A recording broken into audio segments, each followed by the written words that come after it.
Something just shifted in the banking system, and very few people are discussing it. Not in major headlines, not as breaking news, not even scrolling across your screen. But quietly, behind the scenes, certain rules designed to safeguard your funds were adjusted. And here's what should get your attention. There's now a 90-day time frame connected to that decision, and most individuals aren't even aware it exists. This isn't some distant policy matter or something buried in complex financial language that only affects large institutions. This touches your checking account, your savings, your retirement funds, anything tied to a bank.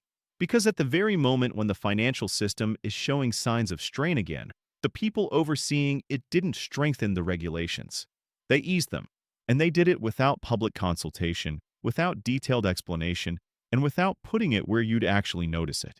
The real question isn't just what changed. It's why it changed right now, and what that reveals about the system beneath everything you depend on. Because when you start examining that more closely, you don't just find one issue. You find layers, 4 of them, stacked directly above your money, each one altering how secure that money actually is. And once you see all 4 together, it becomes difficult to view your bank account the same way again. Hi, I'm Timothy from US Updates Hub. In this breakdown, I'm going to walk you through exactly what changed, using the actual documents, the votes, and the numbers, without the noise, without the panic, and without assuming you have a finance background. Because the truth is, most of this isn't complicated. It's just not explained in straightforward terms. And that gap between what's happening and what people understand is where confusion and risk tend to exist. So we're going to close that gap. Step by step, I'll show you how the system was already structured before this decision, what the new rule shift actually does, and why it matters right now, not in theory, but in practical terms that connect directly to your everyday financial life. And by the time we're done, you'll be able to see the full picture clearly enough to make your own informed decisions about what to do next. But to understand why this recent change matters as much as it does, we have to start with something most people never think about. What's actually happening to your money the moment you deposit it in a bank? The moment you deposit money into a bank, something important and often misunderstood happens. It feels like you're placing your funds somewhere secure, like it's sitting there waiting for you whenever you need it. But in reality, that's not how the system works anymore. And in some ways, it hasn't worked that way for a long time. Back in March of 2020, the Federal Reserve made a decision that fundamentally changed the structure of banking in the United States. They reduced the reserve requirement to 0, not lowered it, eliminated it. What that means in plain terms is that your bank is no longer legally required to keep a single dollar of your deposit on hand. Not a percentage, not a fraction, 0. So when your paycheck hits your account, it doesn't just sit there. It becomes part of a much larger pool of capital that the bank can move, lend, invest, or deploy elsewhere. And under the current rules, there's no minimum amount they have to keep in reserve in case you, or everyone else, wants their money back at the same time. A simple way to picture this is to imagine a parking garage where you leave your car overnight. You assume it'll be there in the morning, exactly where you left it. But in this version of the garage, there's no rule requiring them to keep your car in your spot, or even in the building. Instead, they're allowed to rent it out while you're asleep, send it across town, maybe even across state lines. And when you come back for it, the only way you get your car is if enough other cars happen to be returned at the same time. Most days, that system works fine. People come and go, cars cycle in and out, and no one notices. But the entire structure depends on one thing: not everyone showing up at once. That's the foundation your bank account is built on today. And what makes this more significant is that this wasn't a temporary emergency measure that got rolled back. It's still in place, quietly, permanently, at least for now. So that's layer 1. Your money feels like it's there, but structurally, it isn't sitting still in the way most people imagine. Now, layer 2 builds directly on top of that. And this is where the rules shift from how banks operate to what happens if something goes wrong. Because after the financial crisis in 2008, there was a massive backlash against taxpayer-funded bailouts. Hundreds of billions of dollars were used to stabilize major banks, and the public response was loud and clear: never again. So lawmakers stepped in and rewrote the playbook. On the surface, it sounded like a win. No more bailouts using taxpayer money. But what replaced it is something most people have never had clearly explained to them. It's called a bail-in. And the difference isn't just technical, it's personal. In a bail-in scenario, if a major bank runs into trouble, it doesn't reach outward to taxpayers for support. It reaches inward into its own structure. That includes bondholders, shareholders, and critically, depositors, which means people with money in the bank. Because legally, when you deposit cash, you're not storing it in a vault with your name on it. You're lending it to the bank. In return, they give you a claim, a balance on a screen, but not ownership of specific physical dollars. In legal terms, you become what's called an unsecured creditor. And that phrase matters because it defines your position if things start to unravel. You're part of the system that can be used to stabilize the bank itself. Now, this is usually where people say, okay, but that's why we have FDIC insurance. And that's a fair point, because up to a certain limit, that protection has worked historically. It's been reliable, consistent, and for decades, it's done exactly what it was designed to do. But once you start looking closely at how that system is structured today, especially in the context of everything else we're walking through, you start to see why that reassurance might not be as absolute as it sounds on the surface. And that's where the next layer begins. Because the real question isn't whether protection exists, it's whether it's built to handle the kind of pressure the system is facing now. So let's look directly at that protection, because this is where the conversation shifts from how the system works to whether the math behind it actually holds up. The FDIC, the Federal Deposit Insurance Corporation, is the backstop most people rely on without thinking twice. It's the reason you'll hear, your money is insured up to $250,000. And historically, that statement has been true in practice. Since its creation in 1933, the FDIC has stepped in and covered insured depositors every single time it's been tested. That track record matters. But what also matters, especially right now, is the scale of what it's promising compared to what it actually has available. As of now, the FDIC holds roughly $129 billion in its insurance fund. That sounds like a massive number, and on its own, it is. But the total amount of deposits it insures is over $10 trillion. When you break that down, it comes out to about $1.17 set aside for every $100 it guarantees. And that's not a rounding error. That's the structure. The system isn't designed to cover everything at once. It's designed around the assumption that it won't have to, that failures will be isolated, manageable, and spread out over time. And most of the time, that assumption holds. But when stress starts to build across multiple institutions at once, that's when the gap between perception and reality becomes harder to ignore. We got a glimpse of that in 2023 when several major regional banks failed in rapid succession. In order to cover insured depositors, the FDIC had to step beyond its existing reserves and borrow approximately $93 billion. Think about what that implies for a moment. The system that insures your deposits had to borrow money to fulfill the insurance it had already promised. Again, that doesn't mean failure is inevitable, but it does reveal how tightly balanced the system really is. It works until it's forced to stretch. And when it stretches, it depends on external support, coordination, and timing. So now, if you step back and look at the first two layers together, your money not being required to sit in reserve and the insurance system operating on fractional backing, you start to see a pattern. It's not about one weak point. It's about how those points interact under pressure. And that brings us to the third layer.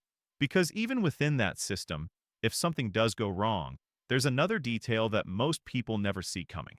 It's not just whether your money is protected. It's where you stand in line to get it back. Because in a bank resolution scenario, there's a hierarchy, a legal order that determines who gets paid first, who gets paid later, and who may end up absorbing losses. And here's where things become less intuitive. The financial contracts that banks use to manage risk, things like derivatives, are given special priority under current regulations.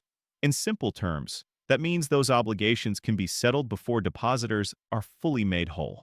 Now, derivatives might sound abstract, but the scale is anything but. We're talking about tens of trillions of dollars tied up in these instruments across major financial institutions. Individual banks can hold exposures in the tens of trillions alone, and across the system, the total climbs even higher. So when you imagine a line forming during a crisis, people expecting to access their savings, you're not standing at the front of that line. You're standing behind a massive layer of financial obligations that were never part of your day-to-day banking experience. but are deeply embedded in the system your bank operates within. And if that still feels theoretical, there's a real-world example that shows how this can play out. In 2013, Cyprus went through a banking crisis that forced exactly this kind of restructuring. Depositors woke up to find that a significant portion of their funds, especially amounts above insured limits, had been converted into shares of failing banks. Access to accounts was restricted. ATMs were drained within days. Banks remained closed for weeks, and capital controls stayed in place for years. And more than a decade later, some depositors are still trying to recover what they lost. That wasn't a fringe system or an isolated experiment. That was a modern banking environment with central oversight and deposit insurance frameworks in place. So when you combine everything we've covered so far, the structure of deposits, the limits of insurance, and the priority order in a crisis, you start to see that the system isn't built on a single guarantee. It's built on a series of assumptions about timing, behavior, and stability. And as long as those assumptions hold, everything appears solid. But when they're tested, that's when the underlying mechanics start to matter in ways most people never expected. Now, if all of this still feels like something that exists mostly on paper, technical, distant, unlikely to actually surface in a real-world scenario, then what comes next is where that perception starts to shift. Because some of the clearest insights into how the system actually views these risks didn't come from critics or outsiders. They came from inside the room. In November of 2022, the FDIC held a closed-door meeting that was later made publicly available on their own website, as highlighted by US Updates Hub. It brought together high-level officials, people with deep ties to major banks, former executives from institutions like Goldman Sachs, and senior policymakers who've spent decades inside the financial system. And during that discussion, something was said that rarely gets explained this directly. One participant acknowledged on record that depositors could be exposed in a crisis, that bail-ins are not just theoretical, but part of the framework. But in the same breath, the concern wasn't about whether the system allowed for that. It was about how much the public should understand. Because if people fully grasped how these mechanisms work, it could trigger the very thing the system is designed to avoid, a loss of confidence. And that's the word everything hinges on, confidence. Because modern banking systems don't just run on capital, they run on trust. The assumption that your money will be there when you need it. The belief that the structure underneath is stable enough not to question. And once that belief starts to crack, behavior changes. People move funds. They ask different questions. They stop assuming. And that shift alone can create pressure. Another voice in that same discussion framed it even more directly, pointing out that there are effectively two audiences. There's the institutional side, large players who understand how the system works in detail. And then there's everyone else. And the suggestion was that those who really want to understand will find a way to understand. But it's not something broadly emphasized. When you translate that out of policy language, it reveals something important. The system depends on most people not examining its inner workings too closely. Not because there's a single hidden flaw, but because the full picture is complex, and complexity can change behavior if it's suddenly brought into focus. And that brings us directly into what just happened. Because against that backdrop, where confidence is already a critical variable, the people overseeing the system made a decision that moves in a very specific direction.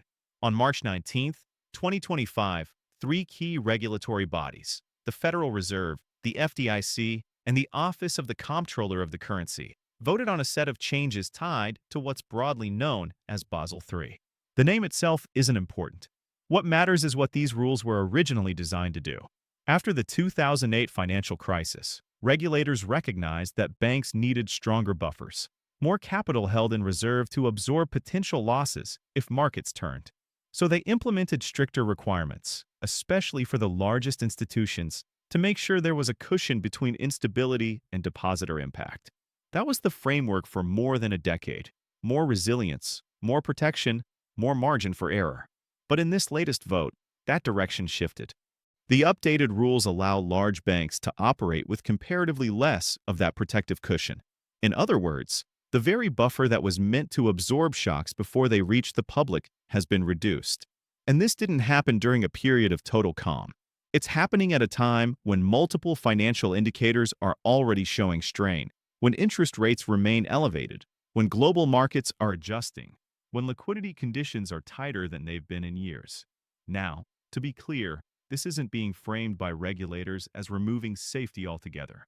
The argument is that the system has evolved, that banks are better positioned, that flexibility is needed. But when you place that decision alongside everything we've already walked through, the zero reserve requirement, the structure of deposit insurance, the priority hierarchy in a resolution, it becomes part of a broader pattern. Not a single change in isolation, but a series of adjustments that all move in the same direction. Less immediate protection at the point where stress would be felt first. And here's where that 90-day window we mentioned at the very beginning comes back into focus. Because this decision isn't fully locked in yet, there's a formal comment period open right now where the public can respond before the rules are finalized. Most people will never see it. Most won't know where to look. But it exists. And once that window closes, the framework we've just outlined doesn't just remain theoretical. It becomes the defined structure going forward. That 90-day window isn't just a technical step in the process. It's one of the few moments where something like this is briefly visible before it becomes permanent. Right now, there's a public comment period open on the Federal Register, as reported by US Updates Hub. Anyone can submit a response, not just institutions, not just lobbyists, anyone. And by law, those comments have to be reviewed as part of the rulemaking process. Now, whether they change the outcome is a different question entirely. But the existence of that window tells you something important. This isn't fully set in stone yet. It's in that narrow phase where awareness actually matters. Because once that window closes, the shift we've been talking about, the reduced cushion, the recalibrated safeguards, moves from proposal to policy. And at that point, it becomes part of the baseline assumptions the system operates on, quietly, permanently. No announcement, no headline moment where someone explains it in plain English. It just becomes the new normal. And historically, that's how many of the most important financial changes happen. Not with a single dramatic reveal, but through gradual adjustments that only become obvious when you look back. So the question becomes, if this is happening now, in this environment, what are the people closest to the system doing with that same information? Because one of the most consistent signals in financial history isn't what's said publicly, it's how capital moves privately. And when you start looking in that direction, a pattern begins to emerge that's hard to ignore. Over the past year, one of the most closely watched investors in the world has been making a series of moves that stand out. Not because they predict the future with certainty, but because of their scale and timing. Over multiple quarters, hundreds of millions of shares in major banking institutions were sold off. Not all at once, not in a panic, but steadily, consistently, in size. At the same time, that capital wasn't immediately redeployed into other risk-heavy sectors. It was held, parked, accumulated into a massive cash position, hundreds of billions of dollars sitting on the sidelines. Now, that doesn't automatically mean something is about to break. Markets are complex, and there are always multiple reasons behind large portfolio decisions. But context matters, because alongside those moves, internal voices within the banking world have also started drawing comparisons that haven't been heard in a long time. Specifically, parallels to the period leading up to the 2007 to 2008 financial crisis. Not identical conditions, but similar patterns in how different indicators are lining up at the same time. Things like sustained high energy prices, a strong dollar index, pressure on equity markets, and rising long-term bond yields. On their own, each of these can be managed. But when multiple indicators begin moving together, they can create feedback loops, tightening financial conditions in ways that ripple across the system. And according to some of the analysts closest to the banking sector, several of those signals have already been triggered, while others are getting close. So when you step back and look at the full picture, you start to see two parallel tracks. On one side, regulatory adjustments that reduce certain buffers. On the other, large-scale capital movements that suggest a more cautious positioning from those paying closest attention. And right in the middle of those two tracks is where most people are standing, still operating under assumptions that haven't fully caught up to what's changing underneath. When you line everything up, not individually, but all at once, the picture becomes a lot clearer. You have a system where banks are no longer required to hold reserves against your deposits. On top of that, the insurance designed to protect those deposits operates on a fraction of the total it guarantees. Then, In a worst-case scenario, there's a legal structure that determines who gets paid first, and depositors aren't necessarily at the front of that line. And now, layered over all of it, the very safeguards that were strengthened after the last major crisis are being adjusted in a way that reduces the buffer between instability and impact. None of these pieces on their own automatically lead to a crisis. That's important to say clearly. But systems aren't tested one piece at a time. They're tested all at once, under pressure, in real-world conditions that don't follow a script. And at the same time, you're seeing signals, subtle but consistent, from within the financial world itself. Capital shifting, risk being recalibrated, language from insiders that echoes earlier periods of stress. Again, not predictions, not guarantees, but indicators. And when multiple indicators begin to point in the same direction, the smartest approach isn't to panic. It's to pay attention. Because the real risk for most people isn't that they'll see something coming and overreact. It's that they won't see it at all until they're forced to react. So instead of treating all of this as something distant or abstract, the more practical question becomes, what can you actually do with this information?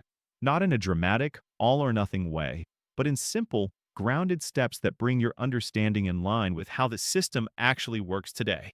The first step is clarity, knowing exactly how much of your money is covered under FDIC insurance and how much isn't.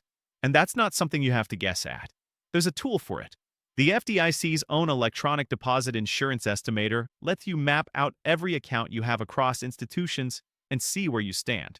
Because one of the most common assumptions is that coverage applies per account. But in reality, it's structured per depositor, per bank, within specific ownership categories. And that difference matters more than most people realize. The second step is distribution. If you find that you're holding amounts above insured limits at a single institution, one of the simplest ways to reduce exposure is to spread those funds across multiple banks or account types. It's not complicated. It doesn't require predicting anything about the future, and it aligns your positioning with the rules that already exist. The third step is perspective, rethinking the assumption that a traditional bank account is the only or inherently safest place to store all of your liquidity. There are other instruments, other structures, each with their own trade-offs. But the key is understanding that safe isn't a fixed label. It depends on how the system around it is structured at any given time. And none of this is about trying to outsmart the system or anticipate a specific event. It's about removing blind spots. Because once you understand how these layers fit together, you're no longer operating purely on assumption. You're making decisions with visibility. And that alone changes how you interact with your money in a meaningful way. And once you start looking at the system through that lens, where structure matters just as much as headlines, you begin to notice something else. Banking isn't the only area where quiet changes are happening beneath the surface. It's just one piece of a much larger puzzle. Because the same kind of pressure we've been talking about, tightening conditions, shifting rules, increasing dependence on confidence, is showing up in other parts of the economy too. Credit markets, real estate, sovereign debt, even how liquidity moves globally. They're all connected. And when those connections start to strain at the same time, the effects don't stay contained in one place. That doesn't mean everything breaks. It means the system adapts. It restructures, sometimes gradually, sometimes all at once. And the people who navigate those periods best aren't the ones reacting to headlines after the fact. They're the ones who understand the underlying mechanics early enough to adjust before it becomes obvious. That's really what this comes down to. Not predicting a collapse, not assuming the worst, but recognizing that the foundation isn't static. It evolves. And right now it's shifting in ways that most people haven't been shown clearly. Because think about how this entire situation unfolded. A vote happened. Rules were adjusted. A 90-day window opened. And unless you went looking for it, unless you read through regulatory filings or followed specific channels like US Updates Hub, you probably never saw it. No major coverage, no widespread explanation, no moment where someone broke it down in plain terms for everyday people whose lives are directly tied to it. And that gap, that space between what's happening and what's widely understood, is where the biggest disconnect usually lives. This is educational content from US Updates Hub. This is not financial advice. Please do your own research and consult a qualified financial professional before making any decisions.